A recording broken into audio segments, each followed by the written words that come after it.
Selamat malam. Pembahasan rancangan Kitab Undang-Undang Hukum Pidana atau RKUHP di DPR menuai kontroversi. Ada tudingan pembahasannya tertutup dan terburu-buru. Ada pula kekhawatiran rancangan ini mengekang kebebasan publik. Benarkah? Inilah Rosi. Rancangan KUHP ancam siapa?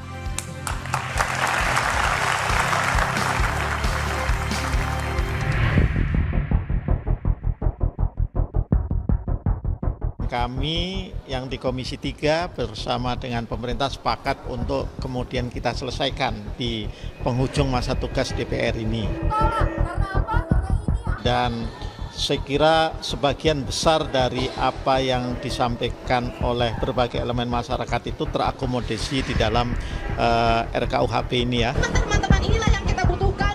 Jadi untuk Anda kita mohon sangat banyak perwakilan lagi dari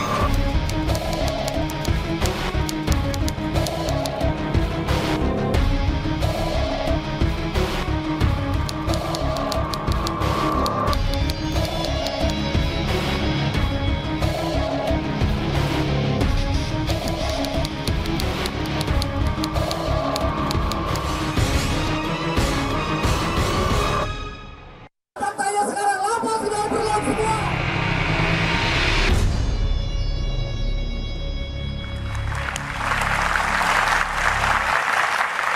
Rancangan KUHP ancam siapa? Itulah tema Rosi malam hari ini. Silakan warganet mengirimkan komentar Anda, mention @Kompas TV. Hashtagnya adalah rancangan KUHP. Live streaming bisa Anda saksikan di kompas.tv/live. Pemerintah dan DPR sepakat menyelesaikan RKUHP pekan depan, namun pembahasan RKUHP ini menuai kritik karena ada pasal-pasal yang ditakutkan bisa dengan mudah menghukum publik. Pasal-pasal itu diantaranya tentang penghinaan presiden dan lembaga pemerintah, serta dapat menghukum publik di ruang-ruang pribadi. Malam hari ini saya telah bersama paling kanan yaitu Bung Firman Wijaya, praktisi hukum. Malam, Mbak Rosi. Malam, Bung Firman. Dan juga Maidina Rahmawati, peneliti ICJR. Kita masih menunggu narasumber lainnya. Saya tahu macet sekali untuk menuju ke Menara Kompas Palmerah ini, tapi kita jalan saja dulu. Nanti kita sambil tunggu kedatangan mereka. Saya mulai dulu dengan Mbak Maidina.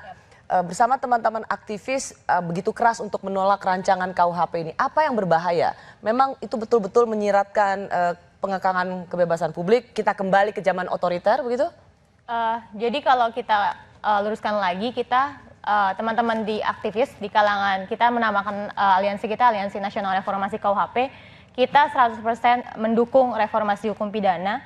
Tapi kenapa akhirnya kita menolak? Kita juga nggak menolak pengesahan RKUHP, kita hanya minta untuk menunda RKUHP karena sampai dengan kita memonitor sampai dengan draft 15 September 2019 pun masih banyak pasal-pasal yang bermasalah. Itu 15 September ya? Iya, 15 paling September. Di paling terakhir yang bisa diakses oleh teman-teman aliansi itu masih menimbulkan masalah. Bukan berarti kita nggak mau punya RKUHP baru, tapi kita mau RKUHP yang benar-benar direformasi. Sebagai praktisi hukum, Bung Firman Wijaya, Anda melihat apa? Apakah sama dengan yang menjadi pandangan para aktivis? Saya melihatnya pada mainstream yang lebih besar, paradigma yang lebih besar, bahwa suatu negara itu dinyatakan merdeka apabila negara itu juga memiliki hukum produk nasionalnya sendiri. Transisi hukum itu harus diakhiri. Segala produk kolonial harus diakhiri menjadi produk hukum nasional. Ini kita berikan itu ilustrasi bagi penonton Kompas TV, karena KUHP ini, Kitab Undang Hukum Pidana ini adalah produk hukum yang dibikin zaman Belanda. Jadi sudah berapa puluh tahun umurnya ya. Jadi ini kali pertama 100 tahun ya? 101 Lebih. tahun. 101 tahun. Ya. Sebuah produk hukum yang dibuat di zaman Belanda, zaman bangsa Indonesia masih dijajah.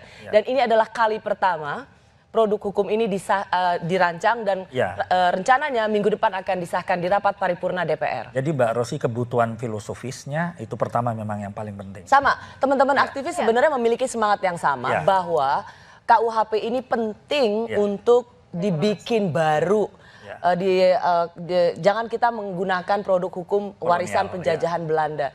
Tapi Anda melihat ini sudah sejalan nggak dengan aspirasi kita dibuat oleh sebuah negara yang merdeka, bangsa yang berdaulat dan demokratis? Ya, tentu untuk mengukur produk produk hukum itu demokratis atau tidaknya, pertama adalah dari ruang partisipasinya.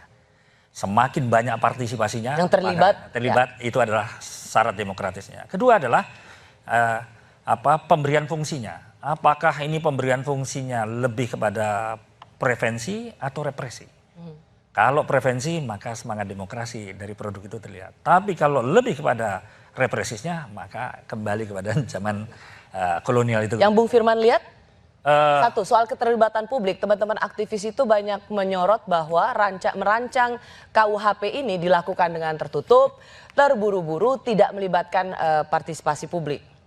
Bagi saya tadi saya katakan itu syarat kedua untuk mengukur demokrasi sebuah regulasi. Jadi kalau ada keluhan semacam itu, ya hemat saya openly justice system itu mensyaratkan adalah partisipasi. Baik sejak formulasi maupun sampai implementasinya, bahkan evaluasinya. Pada kontinu yang sekarang adalah kontinu evaluasi. Bisa saja produk-produk kolonial itu tidak saja mengganggu kepentingan publik atau common sense masyarakat yang merdeka, tetapi juga pada aspek lain ternyata penyimpangannya sangat luar biasa, bahkan menimbulkan persoalan-persoalan yang sangat serius dalam kehidupan hukum. Yang ketiga adalah space atau ruang penafsirannya. Seperti apa penafsirannya? Apakah dia serba terlalu lentur ya? Ini yang kita sebut ya, bisa jadi pasal karet. Pasal karet bisa ditafsirkan berbeda-beda. Jadi penafsiran itu bisa meluas, ekstensif namanya, bisa menyempit atau restriktif. Tapi yang dikhawatirkan jangan sampai itu eksesif. Oke, singkat cerita Bung Firman, kalau teman-teman aktivis itu menolak rancangan KUHP ini. Ya. Padahal sepertinya itu sudah selesai di level panja dan minggu depan rencananya akan disahkan di rapat paripurna DPR. Ya. Sikap teman-teman aktivis itu menolak. Bagaimana sikap Anda kan sebagai praktisi hukum? Ya, tadi saya mengatakan pada 3 ukuran demokratis atau tidaknya sebenarnya sangat terbuka. Critical legal studies, ruang-ruang pendidikan atau pandangan-pandangan kritis masih bisa dibuka sebenarnya. Enggak, kalau pandangan Anda sebagai seorang profesional, ya secara profesional Anda melihat ini sebagai sebuah kebutuhan reformasi hukum yang baik? Ya, sebagai sebuah kebutuhan reformasi tadi itu ya, karena reformasi bisa terjadi reformasi menyangkut regulasi, reformasi menyangkut instrumentalisasi, instrumen-instrumen yang digunakan, termasuk regulasi menyangkut enforcement, masuk cara. Di mana Anda melihat bahwa RKUHP ini baik? RUKUHP ini baik dalam konteks sebenarnya unsur atau persoalan-persoalan yang menyangkut pasal-pasal yang kontroversial itu ada ruang objektivisirnya. Misalnya? Misalnya kalau di situ dipertegas bahwa suatu tindak pidana itu tidak merupakan tindak pidana karena aspek kepentingan umum, dan itu diperjelas misalnya dengan pembuktian nyata tentang aspek kepentingan umum, maka hemat saya itu contoh demokratisasi dari sebuah. Oke, itu agak sedikit bahasa tinggi. Ya, kita mencoba ini untuk menyederhanakan untuk mereka yang menyaksikan acara Rosi. Misalnya kita contoh saja soal pasal penghinaan pada presiden, ya, pasal yang juga menuai kontroversi, penghinaan presiden dan lembaga-lembaga negara. Kita lihat di pasal 218, ya, setiap orang di muka umum menyerang kehormatan atau harkat dan martabat diri presiden atau wakil presiden dipidana penjara selama paling lama 3 tahun 6 bulan atau pidana denda paling banyak kategori 4, benar ya? Ya, betul. Betul ya, kategori 4. Terus setiap orang yang menyiarkan, mempertunjukkan atau menempelkan tulisan atau gambar sehingga terlihat oleh umum, memperdengarkan rekaman sehingga terdengar oleh umum, atau menyebarluaskan dengan sarana teknologi informasi yang berisi penyerangan kehormatan atau harkat dan martabat terhadap presiden atau wakil presiden dengan maksud agar isinya diketahui atau lebih diketahui umum dipidana dengan pidana penjara paling lama 4 tahun 6 bulan atau pidana denda paling banyak kategori 4. Betul gitu ya, kira-kira bahasanya itu. Nah,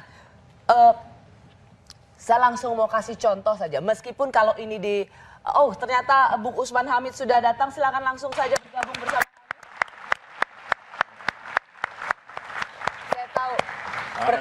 Perjuangan ya ke Menara Kompas ya. Makasih ya Bung Usman. Ya sama-sama, makasih. Kita lagi bicara soal, nanti saya akan tanya pada Anda soal penghinaan pada Presiden. Meskipun ini kalau disahkan baru berlaku 2 tahun. Contoh paling konkret aja, cover majalah Tempo yang kemarin, wajahnya Presiden Jokowi, bisa kena atau enggak? Menurut Anda?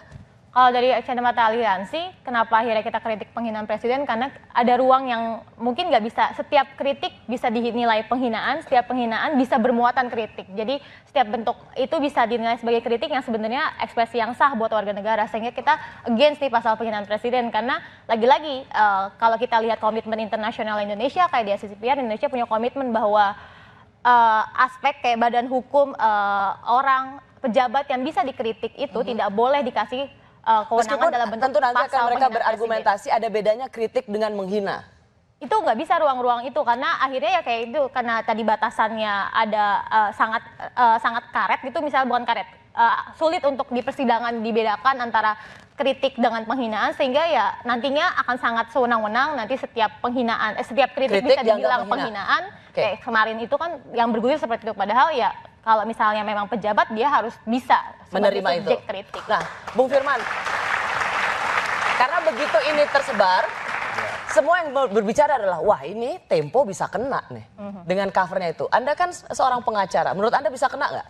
Contoh kasus saja kita bicara. Ya sebenarnya kalau ukurannya itu menghina adalah menyampaikan sesuatu yang bukan faktanya, itu sudah pasti masuk dalam koridor itu. Tapi kalau menyangkut fakta-fakta yang sebenarnya tentu bukan menghina. Sebenarnya kalau ini berkaitan dengan instrumen pemahaman pengadilan, ada yang disebut dengan luster, ya ada yang disebut dengan defamation, ya skripter yang sifatnya tertulis disajikan dengan tertulis, atau yang verbal atau yang lisan disampaikan. Tapi ada pemahaman yang disebut dengan animus injuriendi. Apa itu? Maksud menghina. Nah kalau menghina itu substansinya sebenarnya bisa dilihat, sudah pasti itu kaitan dengan hal-hal yang non faktual, sesuatu yang tidak sebenarnya. Tapi kalau itu disampaikan sesuatu yang menyangkut fakta, maka itu bukan persoalan menghina. Jadi saya rasa batas-batasnya di situ. Oke, kalau konkretnya aja, cover majalah Tempo bisa nggak dikategorikan menghina kepala negara? Ya, elastisitas. Saya cuma tanya, bisa nggak dipidana dengan RKUHP yang nanti akan disahkan? Secara fakultatif bisa. Bisa kena pidana. Ya. Berarti media rentan untuk kena hukuman ketika mereka dianggap menghina kepala negara, wakil presiden, betul. Dan juga lembaga-lembaga pemerintah. Karena ini rumusannya termasuk elasticity sentencing ya, daya elastisitasnya tinggi. Sehingga ruang tafsirnya tadi yang saya bilang di 3 adalah peluang untuk menafsirkannya. Ini demokrasi atau tidaknya ngukurnya di peluang menafsirkannya. Tinggal bagaimana nanti penafsirannya. Bung Usman, karena Anda baru datang, bagaimana Anda melihat rancangan KUHP ini? Kalau masuk langsung kita ke topik bahwa mengkritik kepala negara, wakil presiden, lembaga-lembaga pemerintah itu bisa kena hukuman. Berarti pers memang rentan untuk dihukum. Pers dan warga masyarakat termasuk anak-anak muda yang aktif di media sosial itu rentan untuk dipenjara. Karena itu harus ditolak. Pertama, ini dibuat terburu-buru. Dalam hitungan hari tiba-tiba mau disahkan. Tanpa ada kajian mendalam, melibatkan para ahli, para yuris, termasuk juga masyarakat dalam memberikan pendapat umum mereka. Yang kedua, secara substansi, ini paradigmanya kurang lebih kalau saya sederhanakan adalah mengkriminalisasi orang yang lemah, bahkan yang baik, yang kritis, dan melindungi orang yang berpunya, berkuasa, meskipun dia korup. Saya akan buktikan itu. Yang pertama, mengkriminalisasi yang lemah. Misalnya, orang-orang di jalanan, misalnya para pengamen, itu bisa dipidana. Itu yang soal gelandangan ya? Betul. Pasal gelandangan ya? Gelandangan, sampai ke soal pengamen, termasuk juga kalau perempuan pulang malam. Rosi kan sering pulang malam nih. Banget. Sering ditemukan misalnya di jalan, Rosi sendirian gitu kan, seperti bingung. Kenapa malam ini kurang rame ya misalnya gitu kan. Itu bisa dianggap terlantar dan kena sanksi 1 juta, kecil sih buat seorang Rosi. Tetapi itu buat masyarakat biasa. Dipidana itu malunya loh. Dianggap kriminalnya itu kan, seolah-olah entah itu dianggap tidak bermoral dan seterusnya. Yang kedua, selain bekerja malam, orang-orang yang dianggap menjadi korban dari perkosaan itu juga bisa terkena pasal pidana, apalagi kalau ia dianggap menggugurkan kandungan hasil dari perkosaan itu. Nah, jadi perempuan, gelandangan, bahkan difabel itu bisa dipidana begitu mudah. Yang kedua yang tadi disebut, yaitu kritik warga masyarakat, termasuk para jurnalis terhadap presiden. Bukan hanya 3,5 tahun penjara, melainkan juga kalau itu dianggap makar, maksudnya dianggap mau membunuh presiden atau mengganti presiden, itu bisa sampai hukuman mati.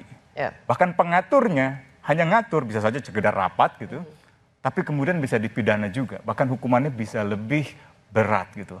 Di sisi lain, kalau kita lihat meskipun, kalau saya potong Bung Usman, meskipun itu tetap jadi delik aduan ya?